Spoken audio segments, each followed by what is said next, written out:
الاختلاف الرئيسي بينهم ان بتاع الداتا اناليسيس بياخد الداتا يحللها ويطلع منها الداتا اللي عنده، ياخد منها يطلع منها انسايتس تفيد البيزنس، بيحلل الداتا فقط. يا مساء الفل. دلوقتي انا هدردش معاكم في 3 مصطلحات مهمين اوقات كتير الناس بتتلخبط فيهم.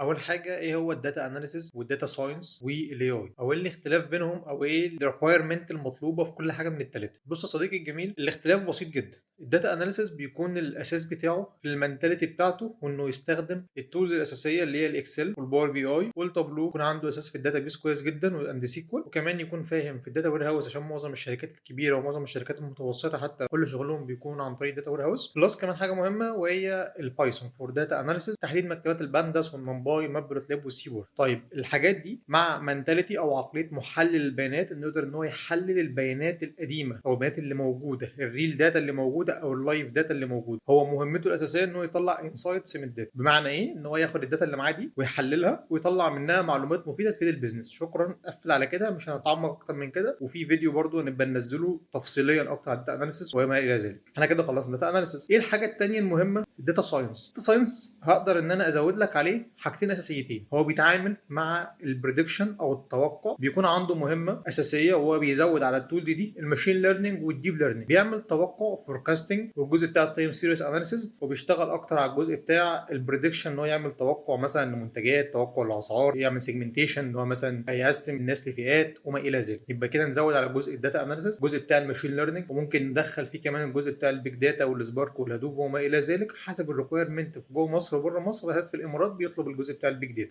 والسبارك والهدوب. كده يبقى احنا اتكلمنا على داتا اناليسيس وداتا ساينس. الاختلاف الرئيسي بينهم ان بتاع الداتا اناليسيس بياخد الداتا يحللها ويطلع منها الداتا اللي عنده، ياخد منها يطلع منها انسايتس تفيد البيزنس، بيحلل الداتا فقط. طب الراجل بتاع الماشين ليرنينج او الداتا ساينس بياخد الداتا اللي معانا دي ويقدر ان هو يزود عليها ويطلع منها بيانات مستقبليه، يعني يعمل لها بريدكشن من خلال الداتا دي، يحللها ويفهمها ويدرب خوارزميات الماشين ليرنينج سواء ريجريشن او كلاسيفيكيشن او كلاسترنج، ويقدر من خلالها ان هو يطلع معلومات تفيد المستقبل، او من طريقها ان هو بيحلل المستقبل. وصلت كده؟ طيب زي الفل.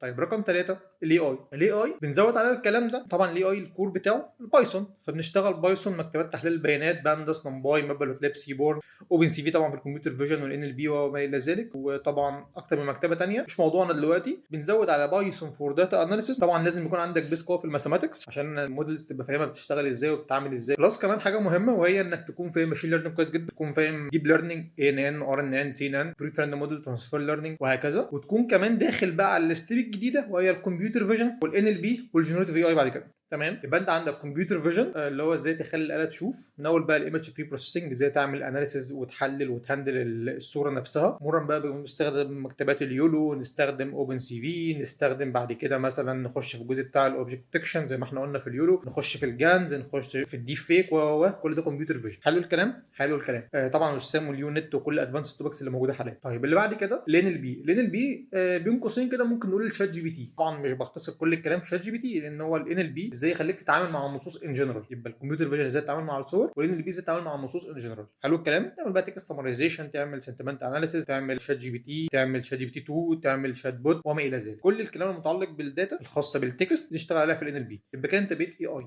انجينير. طب بتزود بعد كده سبيشاليست بقى في الان ال بي او في الكمبيوتر فيجن او في التراك بتاع الجنريتيف اي. بعد كده تخش بقى في الجزء بتاع الان ال بي. بعد كده مثلا تزود على سبيل المثال راج، تزود مثلا تشين، فاهم مثلا الحاجات الادفانس توبكس اللي طلعت حاليا، طبعا مرور بالترانسفورمرز قبل كده في الان ال بي كل ده انت بقيت كده اي اي انجينير. ده الفرق البسيط في الريكويرمنت او في البيس كده تبسيطا للموضوع، بس انك تكون فاهم بس الفرق بين ده وبين ده وبين ده. في حاجه رابعه بالمره وهي الاي اي تولز. الاي اي تولز احنا في الاي اي كاي اي ديفلوبر او اي اي انجينير بتقدر ان انت تتعلم تعمل برامج وتعمل تكنولوجيا، زي على سبيل المثال للمثال فقط شات جي بي تي، تمام، او شات بوت او ايا كان الاكزامبل. طيب بقى في الاي اي تولز او في الاي اي اوتوميشن انت بتتعلم ازاي تستخدم ادوات الذكاء الاصطناعي في ان هي تعمل لك صوره، تعمل لك تكست كويس، تعمل لك مثلا تستخدم ان ان عشان تعمل اوتوميشن للموضوع، تستخدم بعض المواقع زي ميد جورني او جيميناي او عشان يعمل لك تكست او يعمل لك بوست كويس او يعمل لك مثلا صوره او يعمل لك جدول او انت تتعلم ازاي تستخدم ادوات الذكاء الاصطناعي عشان تفيدك في البيزنس بتاعك. ده كده الاي اي تولز. تمام، بس كده ده الفرق بين الاربع حاجات اللي ممكن يكونوا بيلخبطوا بعض الناس.